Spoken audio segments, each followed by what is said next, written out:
pasal yang kelima, ayat yang kedua sampai yang kelima. Atau bila seseorang kena kepada sesuatu yang najis, baik bangkai binatang liar yang najis, atau bangkai hewan yang najis, atau bangkai binatang yang mengeriap yang najis, tanpa menyadari hal itu, maka ia menjadi najis dan bersalah.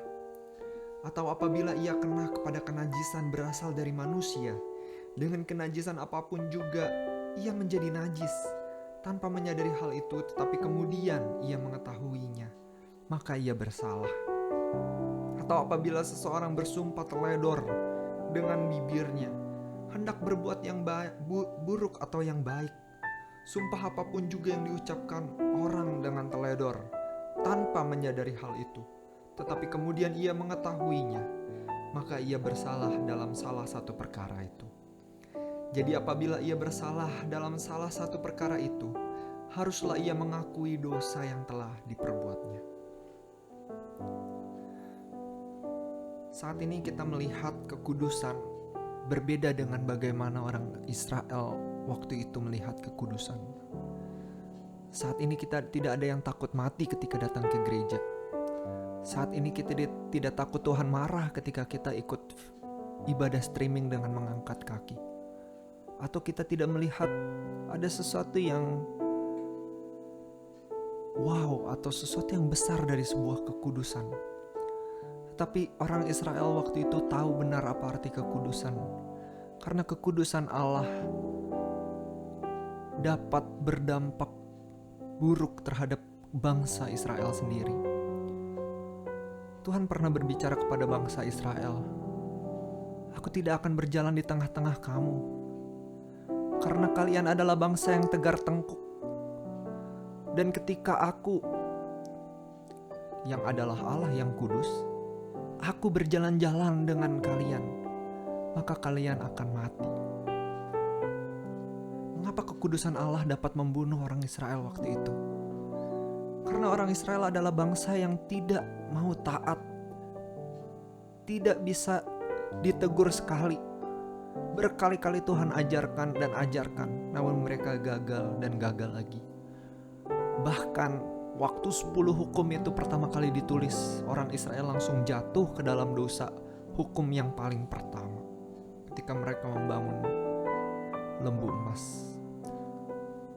Adakah kita melihat kekudusan Allah sama seperti orang Israel yang tahu bahwa ketika ada Allah, maka di daerah sekitar Allah adalah tempat yang kudus.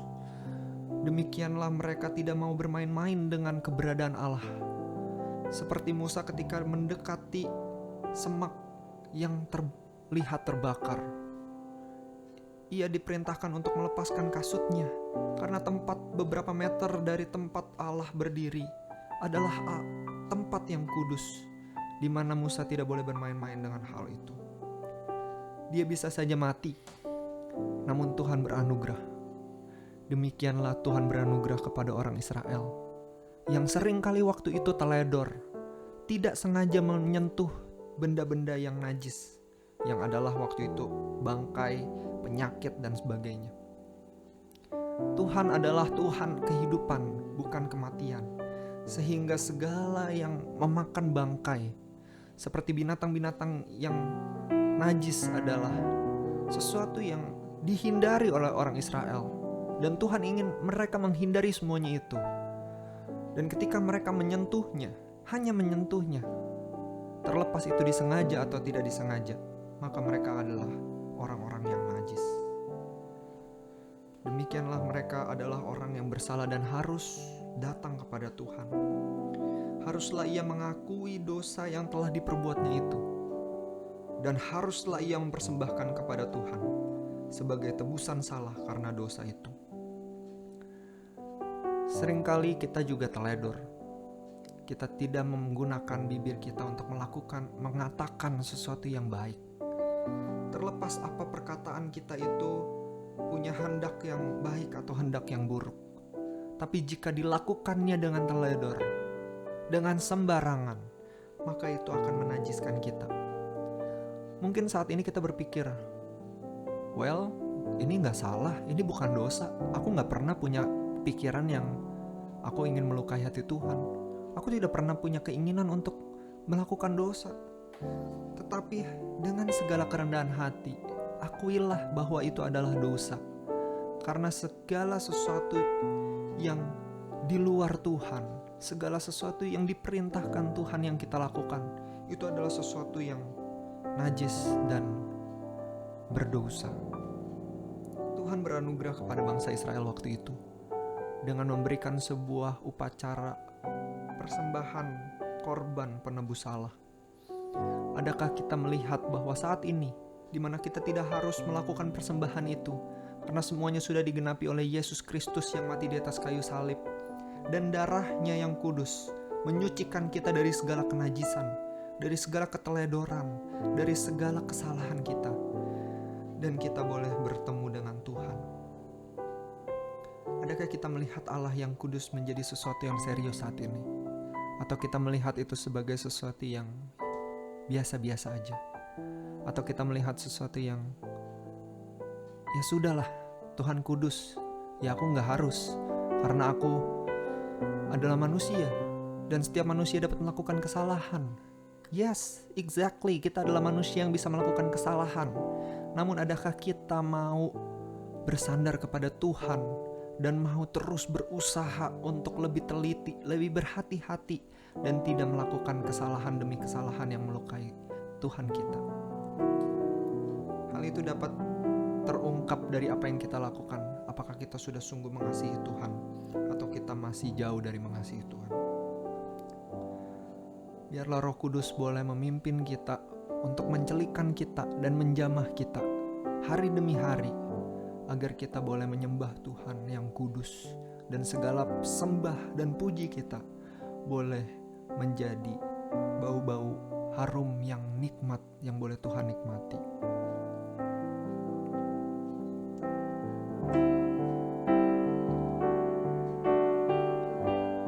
Allah Roh Kudus,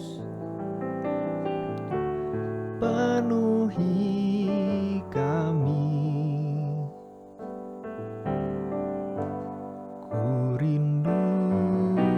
selalu dalam hidupku. Allah Roh Kudus, ubah hatiku, celikanku, jamahlah ku rindu hadiratmu. Ku sembah kudus, kudus, kuduslah Tuhan, dan ku sanjung Kau mulia, mulia.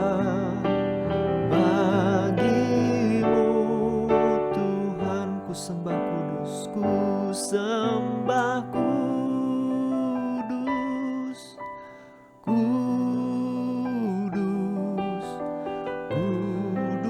kuduslah Tuhan, dan ku sanjung Kau mulia, mulia bagimu Tuhan.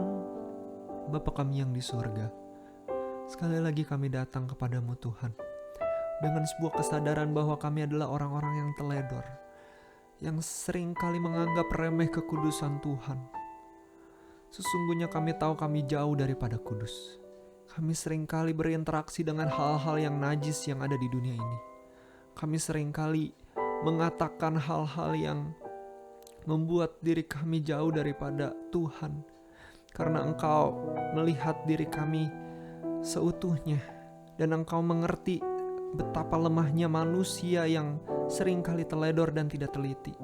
Engkau memberikan anugerah kepada bangsa Israel, demikian Engkau memberikan anugerah kepada kami. Kami bersyukur akan segala keteledoran kami yang boleh Tuhan ampuni. segala keteledoran kami yang Tuhan boleh sucikan di atas kayu salib dengan darah-Mu yang mahal. Kami bersyukur untuk segala pengampunan-Mu ya Tuhan. Kami mau hidup lebih sungguh, kami mau hidup lebih berhati-hati, agar setiap yang kami katakan dan setiap kami lakukan itu boleh memuliakan Tuhan, Tuhan yang kudus. Ini doa kami bersyukur di dalam nama Tuhan Yesus Kristus. Amin.